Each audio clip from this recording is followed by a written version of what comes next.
are again, and the last time we were speaking, you were explaining to me about the prisoner's dilemma, which I finally, and I do genuinely mean this, understand, which way am I going to vote, red or blue? It's taken me about a week to get my head around that, but I've got there.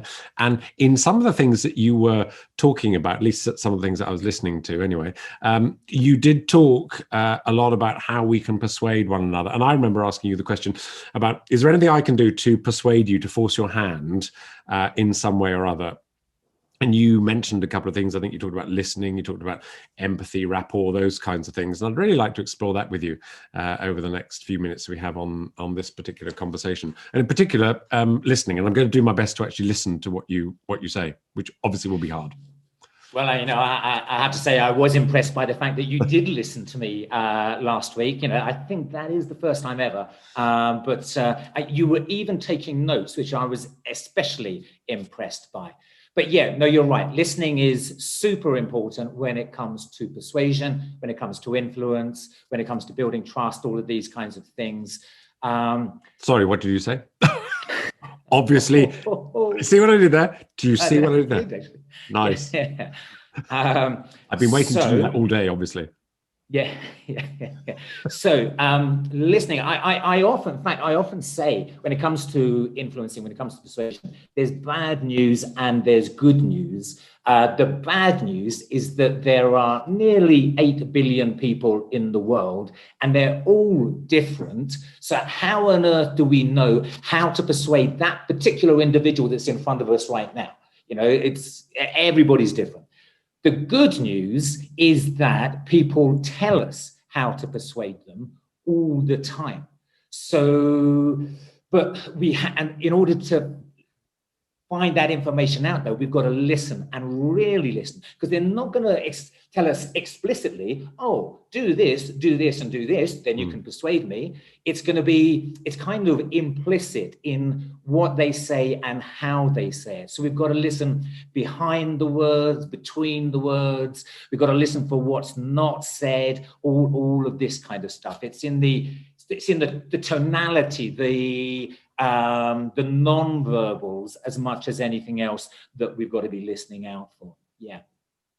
When you say listening behind the words and what's not being said, I mean, how do we do that without being too obvious, as in we don't want to appear as if that other person is in the psychiatrist's chair and we're just sort of staring at them intently, not like speaking, you normally do, and taking them back to their inner child?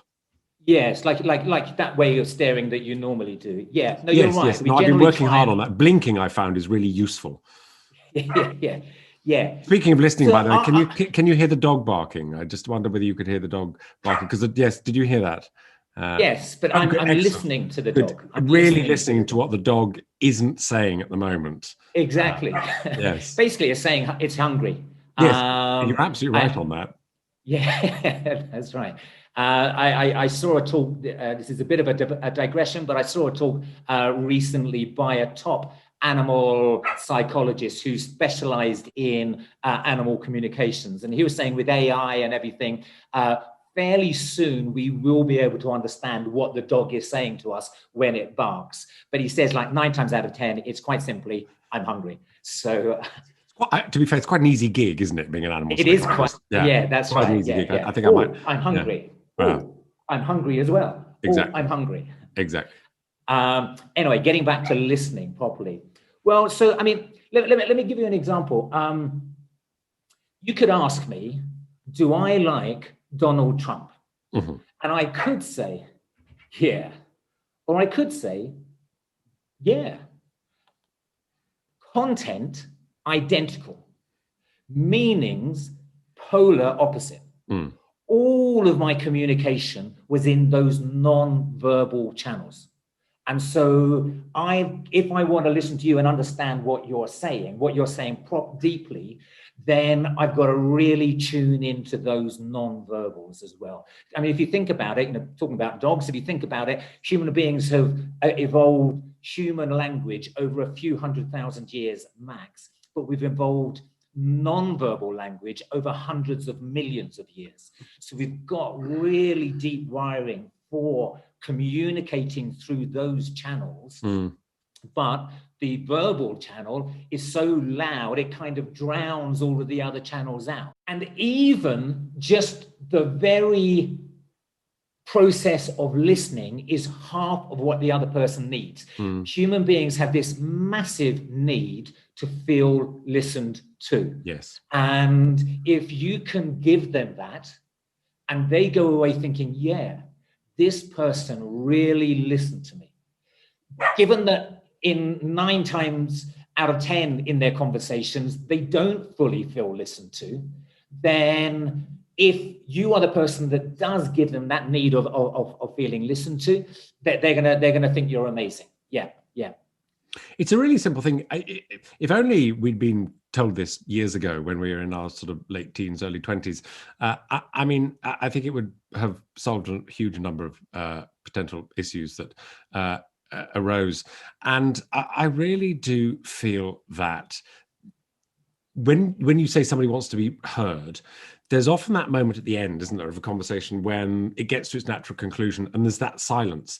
And the listener is often really keen to jump in with a solution, or I had a similar experience, or indeed, and sometimes this is worse, isn't it? Oh, yes, I hear what you say, but let me build on that and tell you about me and my problems or how I've made that better. I heard somebody once refer to that as the 11 Arif syndrome. I didn't quite know what she meant by the 11 Arif syndrome. She said, oh, that's when you say to somebody, when they ask you, where do you go on holiday? You say, oh, I had a lovely holiday. I went to Tenerife. And they respond, well, of course, I went to 11 Arif. But there's that moment at the end when if you don't jump in and if you give a couple of seconds, then perhaps the really interesting bit can come out because somebody's been talking for a long time. You've been listening attentively, nodding, doing all the things we're meant to do, using some of the language that they have articulated back to them in questions, etc. But then right at the end, it's like that bit. It's like that bit in Columbo. Now, I know clearly we're dating ourselves, and I'm going to say ourselves, not just myself. We're dating ourselves with Columbo, but there's that moment that just it's the thing when he's just about to leave the room, and he says, "There's just one more thing. There's just one more thing," and then it's there. Yeah, and that's the important thing that comes out. That's the important thing that comes out after you've, as you say, given that space, and then just one more thing, and then. Because, as you say, you haven't jumped in, you haven't hijacked it, you haven't brought your own kind of narcissism to it. I love your 11 Arif story.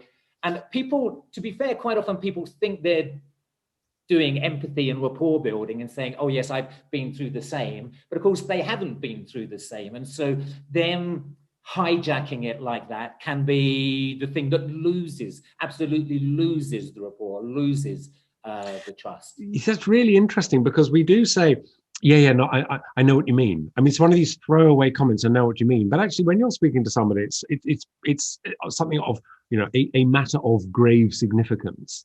And somebody just glibly says, oh, I know what you mean.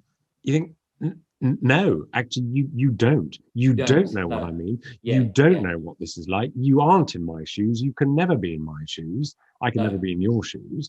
And so don't say things. I think it's really important to remember not to say certain things like, I know what you mean. Yeah, absolutely.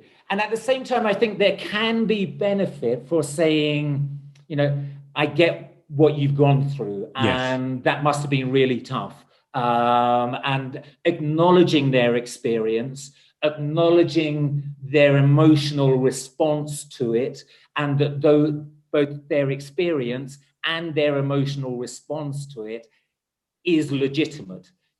Wow, that happened to you. Wow, you must have been furious. It's something like, if somebody had said that to me, I'd have been furious. So you are acknowledging that their emotional response is legit, but as you say, you're not hijacking it, you're not taking it away from them and bringing it back all about you, kind of thing. It's a very cunning way you've turned that back round to actually praising yourself, really.